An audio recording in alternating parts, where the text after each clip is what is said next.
Bonjour à toutes et bonjour à tous, bienvenue sur ma chaîne Demi-Univers Crypto. Nous sommes le 22/11/2022, on va entamer la fin du mois bientôt, on y arrive tout doucement pour aller vers décembre. Et après on va attendre le Père Noël évidemment, et on va attendre la nouvelle année pour pouvoir faire des vœux. Et les vœux, j'espère que ça va être un petit peu sur la crypto que vous allez les faire, pour que ça aille mieux, parce que là on a besoin de soutien mes amis, on a besoin de soutien, mais... ça va, ça pourrait être pire que ça encore. Allez, on avance, on va faire un petit tour de l'actu, évidemment, et on va parler de 2-3 petites choses, comme on fait d'habitude. Eh bien, on a un marché, là on regarde en une semaine, on a un marché plutôt rouge, Il y a encore un peu de vert, il y a des cryptos qui sauvent un peu leur situation. D'ailleurs, on les étudie sur une autre vidéo que je vous fais, où on parle que des graphiques, on voit sur les graphiques ce qui se passe, parce que c'est indispensable, moi je pense, quand on veut travailler dans la finance, sur les actions, sur les actifs risqués, il faut savoir voir sur un graphique un petit peu ce qui se passe, comment ça se passe, de quelle manière on peut rentrer ou pas rentrer, c'est très visuel aussi, c'est très visuel. Donc allez, on avance et on va faire un petit tour en arrière en 2022 quand même, donc c'est hier, c'est pas très très loin, tout début d'année, parce que on sait que on venait de passer une année 2021 quand même qui était pas mal, qui était pas trop mal. Et voilà ce qu'on lisait en bourse, ce qu'on lisait sur la tribune. Il y a plein de journaux, j'en ai choisi comme ça de hasard, il y en a plein.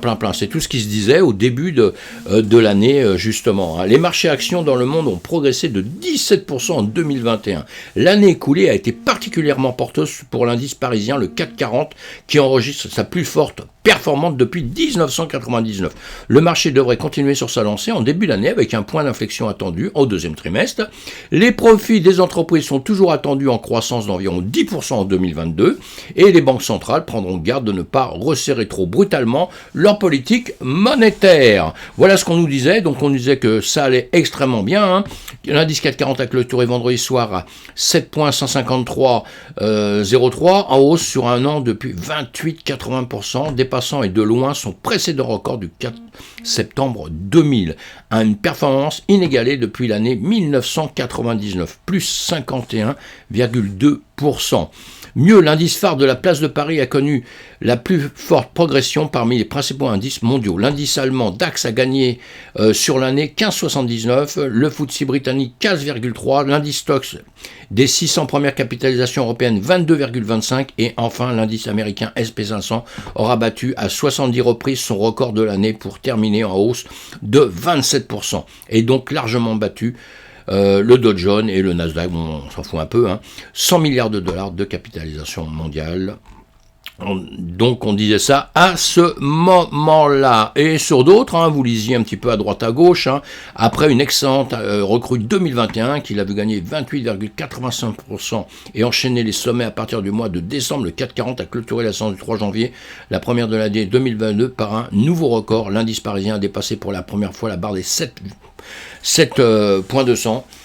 Voilà, donc on nous disait que tout ça allait bien, le S&P 500 allait très bien. Par ailleurs, la Chine s'est engagée à maintenir une politique monétaire souple cette année afin de stabiliser la croissance et de réduction des coûts de financement des entreprises, notamment celle du secteur immobilier. Le titre de promoteur Evergrande a été suspendu de cotation à la bourse de Hong Kong. Déjà, on voyait qu'il y avait un petit problème de ce côté-là, mais enfin voilà. Signaux contradictoires, il y a quand même quelques signaux contradictoires, mais qui sont pas très très très importants. Et donc voilà, c'est l'ambiance qu'on avait début janvier 2022, c'est-à-dire plutôt fin d'année 2021 et vraiment les quelques premiers jours de janvier où on pensait qu'il y a une chose, que ça allait monter. Et si je vous ai mis tout ceci, c'est pas pour qu'on se fasse souffrir avec des vieilles pensées, avec des souvenirs d'une période où ça allait extrêmement bien, où maintenant ça va pas très très bien, mais c'est juste pour vous dire il faut juste penser tout le temps qu'il faut faire très très attention psychologiquement dans notre marché. Dans le marché traditionnel que je connais bien depuis très très longtemps et le marché de la crypto-monnaie que je connais bien maintenant depuis longtemps, moins longtemps parce qu'il existe depuis beaucoup moins longtemps. Évidemment, c'est un marché qui est neuf, mais c'est exactement la même chose psychologiquement. Donc c'est pas parce qu'on a plein d'annonces que les gens vous disent à longueur de temps, ouais ça va, on part, parce qu'à un moment donné, dans la crypto-monnaie, je suis désolé, on pensait qu'il y a une chose, c'est-à-dire ça part à 100 000, à 150 000, à 200 000, à 500 000, il y en a encore quelques-uns qui ont ces pensées-là. Et entre nous, pourquoi pas? Mais ça va peut-être pas être tout de suite quand même. Mais on ne sait pas parce qu'on ne connaît jamais l'avenir. Et où je veux en venir, c'est que quand toutes les annonces qu'on lit, c'est très important, nous sommes bien d'accord. Mais il faut savoir aussi apprendre un peu à juger soi-même le marché déjà. Évidemment qu'on est forcé d'écouter tous les gens qui sont des professionnels de ça, journalistes de la finance, etc., des financiers qui sont assez forts, qui ont fait leurs preuves aussi dans la vie, mais sincèrement, personne ne détient la vérité, mes amis. Et c'est ça ce que je voulais surtout dire, donc on doit toujours se méfier. Et nous-mêmes, on doit regarder sur les graphiques un peu ce qui se passe, et on doit toujours être prêt, avec nos portefeuilles, tout ça, de faire... pas une marche arrière, mais de faire un stop sur quelque chose, de prendre des profits à des moments donnés, parce que c'est là le gros problème que je vois avec tout le monde, tous les gens avec qui je parle, c'est le manque de prendre des profits, quoi. Faut prendre des profits, c'est très très important. Et voilà, parce que le marché peut s'inverser du jour au lendemain. Et encore une fois, c'est dans les deux sens. Là, je vous ai mis scénario catastrophique de ce côté-là, puisque d'un seul coup, on s'est effondré à cause des marchés traditionnels qui se sont effondrés. C'est pas la crypto-monnaie qui s'est effondrée à un moment donné, c'est le marché traditionnel. Bon, maintenant, effectivement, là, on est arrivé dans une petite période où d'un seul coup, on se rend compte qu'il y a des entreprises qui ont fraudé, des patrons d'entreprises qui sont peut-être des petits voleurs ou des grands voleurs, je ne sais pas. Un grand voleur, c'est celui qui arrive à être milliardaire avec le fait qu'il est volé puis qu'on n'arrive jamais à le prendre. Pour moi, c'est ça un grand voleur. Tous les autres qui se font prendre, qui finissent ruinés et tout avec ce genre de choses, pour moi, c'est des tout petits voleurs. C'est pas des gens intéressants ni intelligents. Et donc, ce que je veux dire, c'est que les marchés peuvent se retourner du jour au lendemain, mes amis. Donc on fait très attention. On doit garder ça dans sa tête. Et vous croyez-moi, quand on est des vieux traders, tout ça, on a ça dans notre tête. Même si on nous dit tout ce qu'on veut au monde, ça monte, ça monte, ça monte, ou ça baisse, ça baisse, ça baisse, ça baisse. On est toujours prêt à ce que le marché fasse autrement. Voilà, et c'est pas si simple que ça, les signaux sont pas si évidents, c'est pas parce que vous avez des doubles bottoms et que ça remonte un peu qu'automatiquement vous allez partir dans la lune, ça c'est des conneries, ça, honnêtement, c'est des conneries, et même d'autres signaux, c'est souvent des conneries, parce que le marché il fait ce qu'il veut, quand il veut, mais il y a toujours des raisons à ça, et les raisons à ça, c'est l'ambiance générale dans le monde des entreprises. Évidemment, comme on voit en ce moment, on souffre pourquoi? Les guerres, etc. C'est ça notre souffrance aujourd'hui. C'est pas simplement, la DeFi c'est bien, c'est pas bien, les plateformes sont bien, sont pas bien. Parce que si vous enlevez les escrocs, il y a des escrocs partout, dans tout, il n'y a pas que des escrocs dans la crypto-monnaie. Heureusement d'ailleurs, heureusement. Et il y en a sûrement pas tant que ça dans la crypto-monnaie. Nous sommes un petit monde qui démarre. Et il y en a beaucoup sûrement qui font des petites cryptos parce qu'on peut les créer assez facilement. Donc ils font ça, tout ça, mais ils vont mourir tout doucement. C'est à nous de nous méfier de tout ça. Mais ce que je veux dire, les mauvaises choses viennent aussi du marché traditionnel. Et nous, c'est le marché traditionnel qui s'est effondré. Maintenant, malheureusement, on souffre de ceux qui ont mal fait les choses et qui ont voulu un petit peu voler notre univers de la crypto, voler dans l'univers de la crypto, effectivement, on souffre de ça. Mais je pense qu'on va se remettre de ça, sinon on serait tombé bien avant. Là, on est en train de prendre un coup sur la tête, mais encore une fois, quand on suit le marché traditionnel, il a pris un gros coup sur la tête. Et il faut que le marché traditionnel refasse un petit demi-tour, qui reparte un peu, pour que nous, on repart. Alors, au moment où le marché traditionnel va repartir, si nous ne sommes plus dans les problèmes, c'est-à-dire que si, ça y est, on n'est plus en train de retrouver des entreprises qui sont en train de faire faillite pour telle chose. Et encore, quand elles font faillite parce que tout un marché s'écroule, c'est normal, vous n'avez plus d'argent, vous n'avez plus d'entreprise. Mais ce qui sera dangereux, c'est que si le marché traditionnel repart et que nous ne repartons pas, que plus personne ne veut rentrer dedans, parce que nous, tous nos clients, à part ceux de la DeFi qui sont des purs et durs, on va dire, dans cet écosystème, et tant mieux qu'il y ait des gens comme ça, mais il faut des investisseurs de l'extérieur, il faut des gens qui croient plus ou moins à tout ça, mais qui peuvent profiter des plateformes d'échange, justement, qui sont plus ou moins centralisées, on va dire, et où ils peuvent avoir confiance pour qu'ils amènent de l'argent, pour qu'ils amènent une masse d'argent, parce qu'il faudra une masse d'argent de l'extérieur pour que les gens qui sont dans la DeFi réussissent à faire aussi de l'argent et avoir des gains, évidemment. C'est le volume d'argent qui va permettre à des gens de gagner ou d'autres de perdre, parce qu'on n'oubliera jamais une chose aussi, dans le trading en tout cas, et dans la crypto-monnaie, dans la finance, il y a des gagnants, mais il y a des perdants. Hein, donc, il ne faut jamais oublier qu'on peut être dans le camp des perdants à un moment donné. Donc, c'est pour ça qu'on doit apprendre un maximum. Apprenez un maximum. En ce moment, la période est dure. Eh bien, moi, je dis une chose. Quand la période est dure, vous savez ce qu'on fait? On courbe le dos, je sais pas comment on appelle ça, ou on met la tête dans le sable, enfin, on arrête de faire des choses qu'on n'arrive pas à maîtriser, et ce qu'on fait, on reste tranquille, on surveille tout ça, et on apprend un maximum de choses. Apprenez un maximum de choses. Aujourd'hui, avec Internet, c'est pas comme il y a 30 ans, 40 ans en arrière, pour pouvoir apprendre quelque chose, mes amis, il fallait s'arracher les cheveux. Regardez, moi, j'ai perdu mes cheveux, quoi. Il fallait s'arracher les cheveux. Aujourd'hui, vous êtes chez vous, devant votre ordinateur, quand vous savez un peu chercher, vous trouvez tout ce que vous voulez au monde. En tout cas, ça vous met sur des chemins, et c'est facile. Donc apprenez et vous verrez que vous arrêterez sûrement de perdre à longueur de temps dans des choses que vous ne maîtrisez pas encore. Faites très attention à ça. Allez, on avance, j'ai parlé beaucoup là, mais on avance un peu sur le marché. Je voulais juste faire le point là-dessus, que les marchés se retournent très très vite, qu'il faut faire attention à tout ce que vous entendez, parce que malheureusement, c'est ça qui nous entraîne souvent dans des grosses catastrophes. Les barons de la bourse, alors Musk dit que Twitter va retarder la relance de la vérification par coche bleue. Ah oui, ça, je sais pas ce qu'il lui avait pris à ça, de vendre un type qui est un champion du monde, hein, parce que normalement c'est un champion du monde des entreprises, quand M. Musk dit un truc, ça y est, boum, tout flambe. Hein. Et qu'est-ce qu'il a été, en rachetant Twitter, décidé de faire payer $8, je crois, quelque chose comme ça, pour que les gens soient certifiés. Certifier quelqu'un, c'est pas parce que tu payes quelque chose que tu es certifié. Et là, ils se sont rendus compte qu'ils avaient une tonne de faux comptes, etc., qui se sont créés, évidemment, à tour la bras. Bon, allez, il va régler son problème, c'est le sien, c'est pas le mien. Le 440, aujourd'hui, on voit un petit peu, voilà, l'ambiance. Vous savez, on va le rebooster, parce que ça, c'était l'ambiance à un certain moment. Et voilà, l'ambiance, hein, c'est un peu neutre.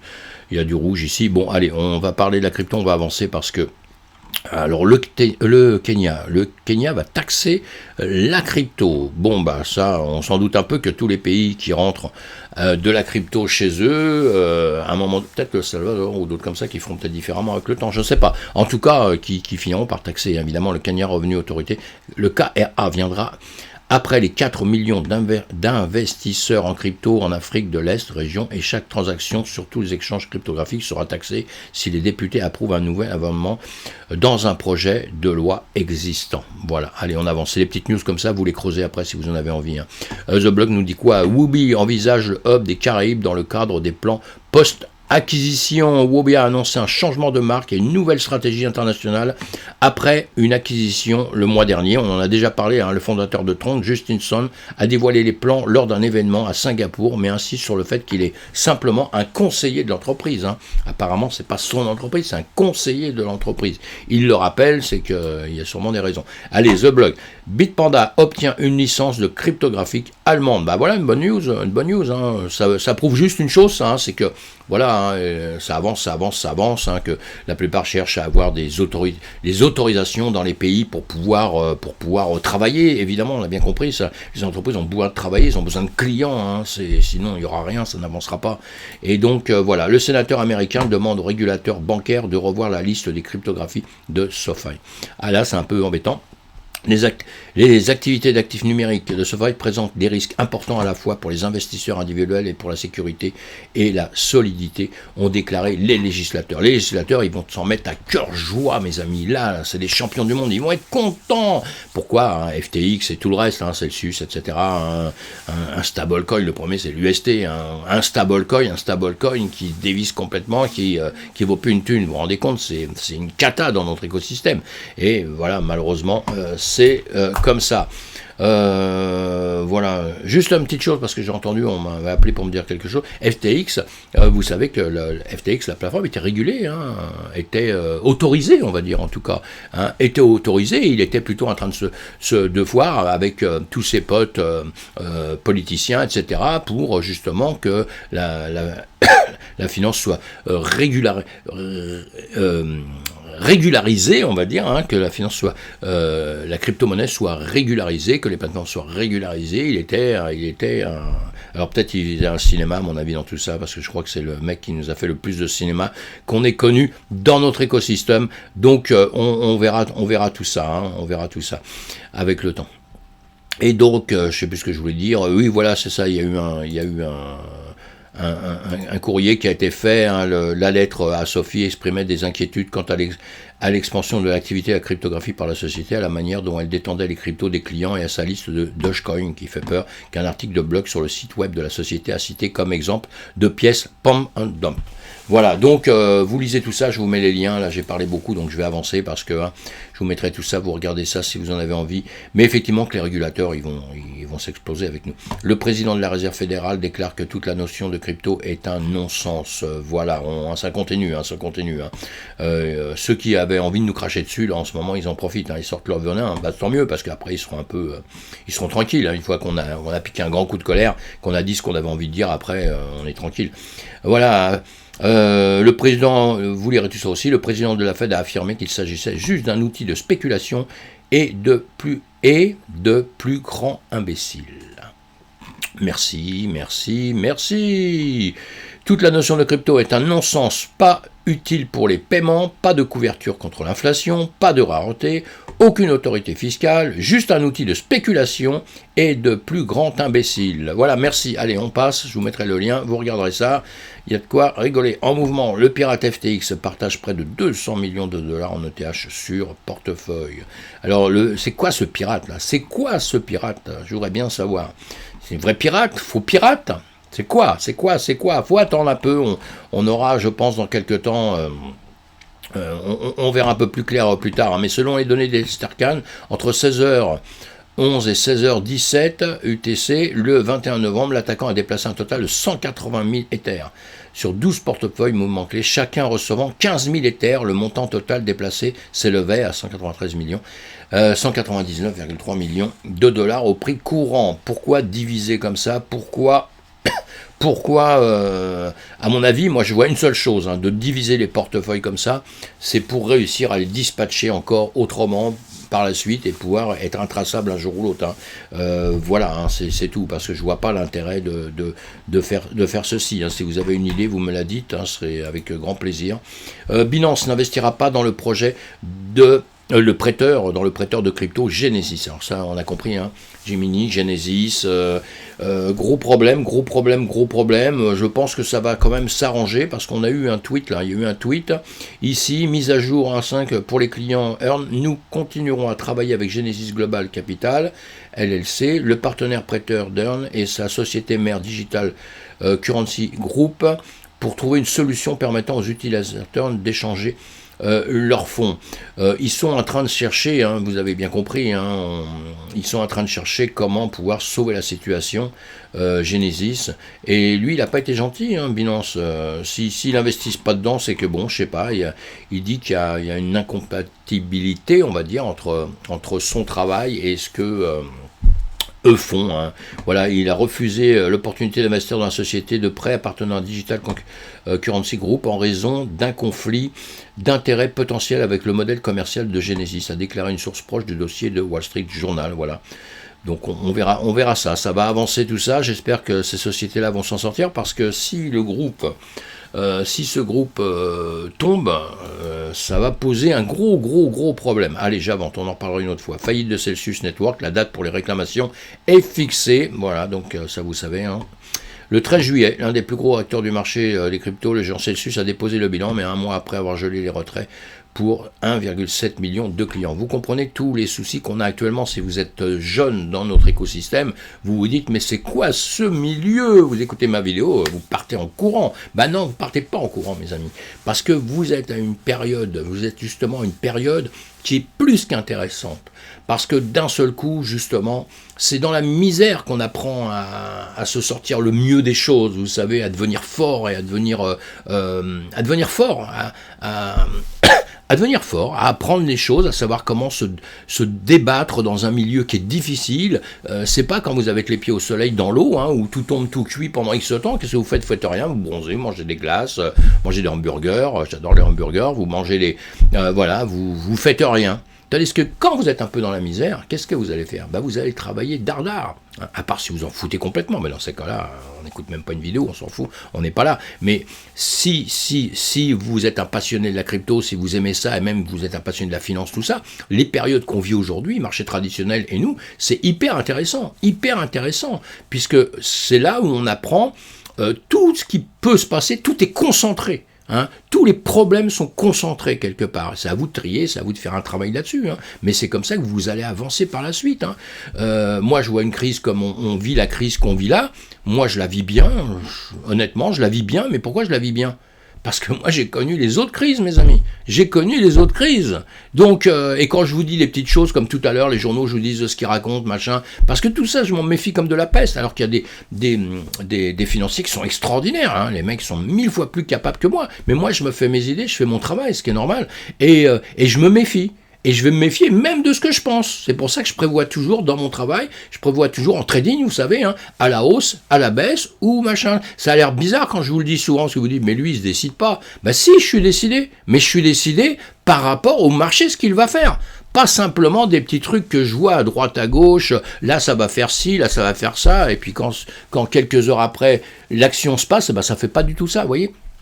Et ça, il faut être conscient de ça. Si vous êtes conscient de ça, vous deviendrez un entraîneur et vous deviendrez un bon investisseur, mes amis. Allez, on avance un peu. Les fondateurs de Hashflar arrêtés dans un stratagème de fraude cryptographique. Alors ça, c'est vieux, hein, c'est une vieille histoire. 575 millions de dollars, quelque chose qui va peut-être se clôturer un jour ou l'autre. Les deux fondateurs de mineurs de Cloud Bitcoin sont des mineurs à la base, enfin mineurs non, sont des escrocs à la base, hein. Ils ont fait croire qu'ils minaient, etc., etc. Donc pour la petite histoire, vous allez voir tout ça. Ils ont fait croire qu'ils minaient, acheter, vendre de la crypto, etc. Enfin, ils se sont mis plein les fouilles pour après disparaître. Mais là, apparemment, bon, ils se sont fait choper. Et donc, encore une fois, on reste prudent dans notre système parce que malheureusement, c'est assez facile d'arnaquer, mais dans le système classique, ça se fait aussi. Hein. FTX, il avait quand même beaucoup de gens autour de lui, hein, politiciens, machin, personne n'a vu que du feu, hein, jusqu'au moment où il est tombé. Donc, voilà, hein, c'est pas mieux. Hein. Les sénateurs américains demandent aux régulateurs bancaires de revoir la liste des... Ah bah ça, je l'ai déjà marqué, je crois, non ? Oui, tout à fait. Hein. La nouvelle politique de confidentialité d'Uniswap indique qu'elle collecte des données liées au portefeuille des utilisateurs. Alors ça, c'est nouveau, ça vient de sortir. Uniswap a publié une nouvelle politique de confidentialité selon son site officiel. Ils indiquent que l'échange collecte des données en chaîne sur les portefeuilles cryptographiques des utilisateurs. Uniswap, le plus grand échange décentralisé d'Ethereum, a publié une nouvelle politique de confidentialité pour assurer la transparence des données qu'il collecte. La politique de confidentialité que le DEX collecte certaines données en chaîne et hors chaîne connectées au portefeuille cryptographique des utilisateurs. Il a précisé que les données en chaîne accessibles au public sont analysées pour aider à prendre les décisions éclairées. En ce qui concerne les données hors chaîne, Uniswap a affirmé ne pas collecter de données personnelles sensibles telles que des noms, des emails ou des adresses IP. Cependant, d'autres identifiants web hors chaîne liés à l'activité des utilisateurs sur le site web frontal sont toujours supprimés. À noter l'échange. Notre première priorité est de protéger les données et la confidentialité des utilisateurs, mais nous voulons prendre des décisions basées sur les données qui améliorent l'expérience utilisateur. Je sais pas, c'est chaud tout ça. Cela inclut les données publiques en chaîne et les données hors chaîne limitées telles que le type d'appareil, la version du navigateur, etc. a déclaré Uniswap. Bon, écoutez, on va suivre tout ça. On vit dans une époque où on est quand même contrôlé, recontrôlé, surcontrôlé, et qu'à partir du moment où vous êtes quelque part dans une plateforme, qu'elle soit n'importe laquelle au monde, je pense, que vous balancez vos coordonnées, ils peuvent en faire ce qu'ils veulent. On n'est pas, comment on peut aller contrôler tout ça, nous, malheureusement. Hein. Allez, crypto-économie, market cap, voilà, pour, d'accord, en décembre. Bon, ça c'est... ça on le sait. La capitalisation boursière a encore baissé, hein, vous la voyez quand vous regardez sur coinmarketcap.com, vous l'avez ici hein, sur un site sur lequel j'aime bien vous faire voir tous les jours parce que vous trouvez beaucoup d'infos, vous l'avez, on est descendu hein, très très bas là, hein, donc ça c'est un peu chaud, mais bon voilà, on fait avec. Hein. On fait avec mes amis, donc capitalisation boursière baissée. Binance est-il maintenant le plus gros détenteur de Bitcoin au monde?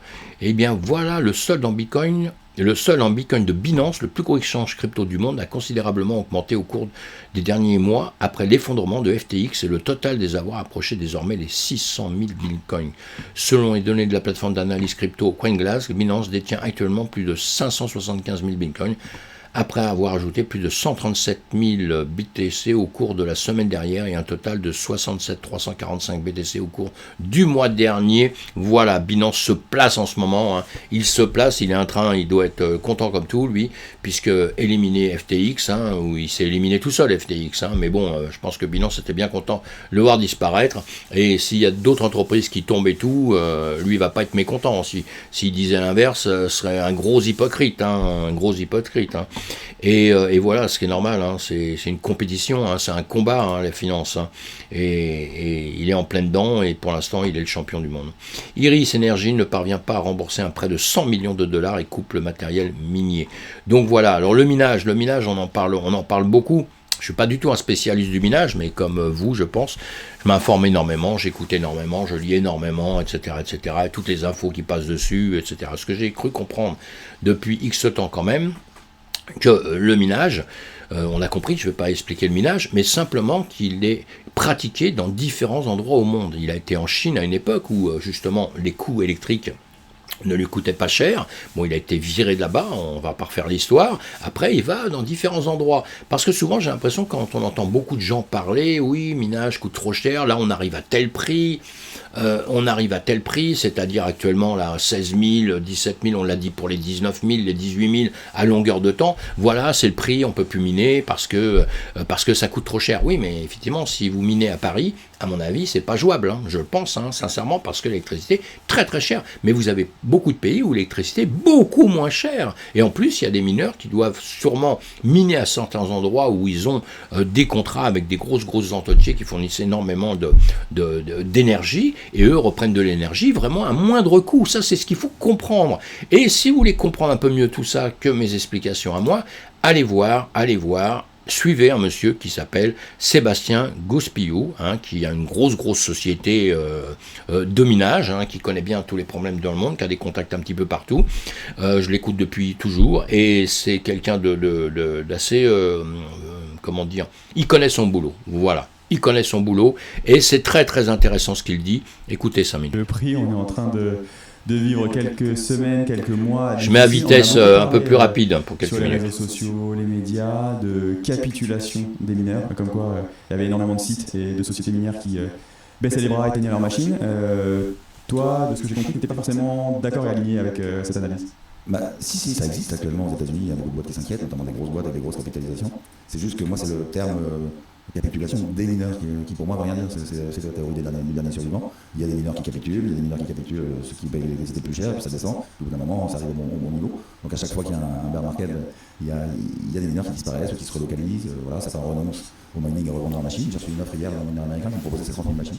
30 000 machines. Ouais, bon, et d'autres qui s'accrochent et qui ont décidé de bouger les 30 000 machines sur d'autres sites. Ouais, nous, c'est ce qu'on leur propose aujourd'hui. On a tellement de mégawatts disponibles sur des énergies renouvelables, enfin sur de l'électricité à 80%. On est capable de les héberger, de leur donner des tuyaux, de mettre en rapport. Mais effectivement, oui, il y a une partie. Mais ce qui est bizarre, c'est qu'on ne le retrouve pas forcément dans les statistiques au niveau du hash rate du réseau pour le moment. Enfin, ça n'a rien à voir, par exemple, au ban chinois ou à la chute qu'on avait vu il y a quelques mois. Je regardais juste avant l'interview. Là, ça reste relativement stable. Je sais pas ce que tu en penses. Il n'y a pas encore eu l'effet sur le hash rate, c'est-à-dire qu'ils disent qu'ils vont arrêter, mais ils n'ont pas encore arrêté. Le gars qui vend ses 30 000 machines, là, il tourne en ce moment. Simplement, ils ont peur que si l'énergie augmente encore un petit peu et que si le cours continue à chuter encore ne serait-ce qu'un petit peu, genre jusqu'à 17 000, ils sont plus rentables, ils le savent. Donc ça commence à les inquiéter certainement. Parce que là, tu as deux effets qui se coulent en même temps. Dans le bear market de 2018-2019, tu avais un prix du bitcoin qui chutait, mais tu n'avais pas forcément un prix de l'énergie, l'électricité et des énergies carbonées qui explosait. Donc là, ça fait l'effet ciseau, quoi, en gros, sur un certain nombre de sites. Oui, bien sûr. Disons que ça reste rentable quand même aujourd'hui, plus qu'en 2018. Mais parce qu'en 2018, on est tombé de 20 000 à 3 000. Là, on est tombé de 67 000 à 20 000. Et 2 mois avant les 67 000, on était à 20 000. Donc, en fait, il y a juste eu un pic, quoi. Et ce pic n'a pas eu le temps de créer une proportion. C'est-à-dire que le hash rate n'est pas proportionné à 67 000 $ aujourd'hui. Alors qu'en 2018, le hash rate s'est proportionné à 20 000. À un moment où il était déjà descendu à 7 000. Et après, le hash rate a continué d'augmenter. C'est-à-dire que les livraisons étaient lancées, les commandes étaient lancées. Chez Bitmain, à l'époque, il y avait beaucoup de délais. Et quand les machines...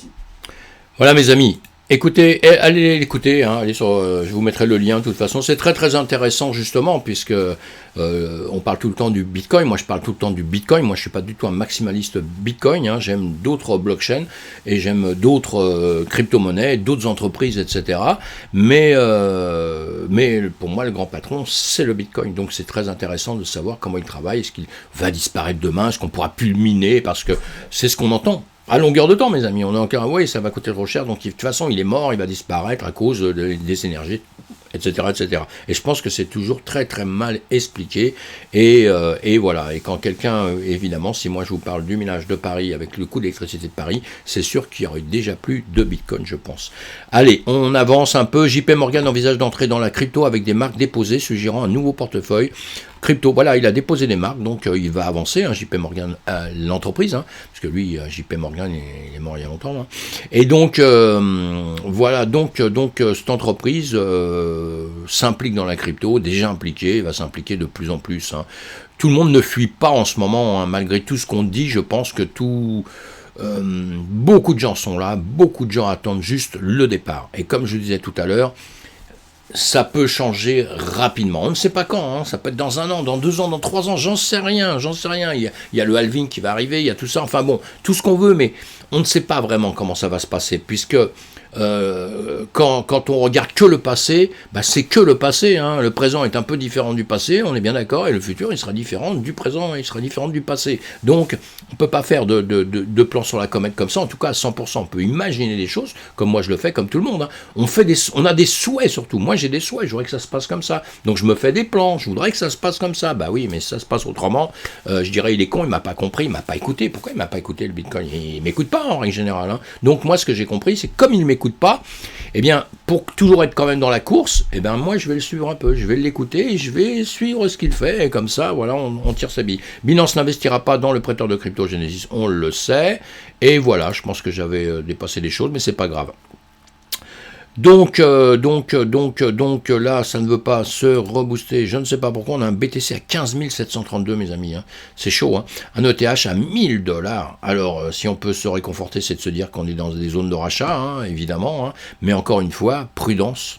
Hein, parce que zone de rachat, mais ce serait des zones de rachat à long terme. Ça veut dire qu'aujourd'hui, vous mettriez quelque chose dedans, mais pas pour vous dire, je sors l'argent dans 3 mois. Parce que dans 3 mois, il sera peut-être à 10 000. Donc vous auriez perdu, vous voyez, 15 000, 10 000, vous achetez un BTC, vous avez perdu 5 000 d'entrée. Hein. Donc on est prudent, on essaie de comprendre tout ce système et on voit ce qu'on fait, à quel moment, il y a un temps pour tout, comme on dit. Hein. Les traders, c'est un autre problème. Hein. Les traders, on va aller chercher en long, en short, et là, il faut savoir, il faut apprendre à le faire. Allez, on voit ça sur d'autres graphiques que je vous fais plus tard. Merci de m'avoir écouté. J'étais un peu long, si j'ai l'impression aujourd'hui, mais c'est pas grave, à bientôt. Et une vidéo, mes amis, vous savez qu'en règle générale, mettez-la à vitesse 1.5 ou la limite 2, vous savez.